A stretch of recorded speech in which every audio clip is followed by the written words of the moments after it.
Hi, I'm David Saint-Jacques. I'm an astronaut with the Canadian Space Agency. In just a few months, I'll be launching on a Soyuz rocket for a 6-month mission aboard the International Space Station.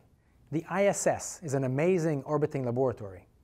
While I'm there, I'll be participating in hundreds of science experiments on behalf of researchers from around the world. The Canadian science I'll be doing is focused on human health. The ISS is a great place to pursue this kind of research because going to space is bad for your health. The environment up there, being in microgravity, higher levels of radiation, even the isolation, has a major impact on astronauts. The ISS is also a closed environment, which can make astronauts more sensitive to air pollutants and other factors. In order to be able to conduct their science experiments and do their work, we need to make sure that astronauts stay healthy and strong. This will also allow us one day to go further out into space, and even eventually to Mars. On the ISS, we're constantly monitoring the quality of the air, of the water, even the module surfaces is analyzed. We'll look at radiation levels, sound levels, everything that can affect your physical and psychological well-being. But well-being is not only important in space, it's also very important on Earth. I have no doubt that teachers like you understand the importance of a healthy learning environment for your students.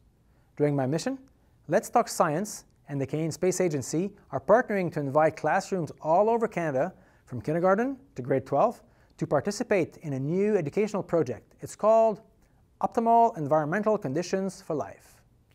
This is how it'll work.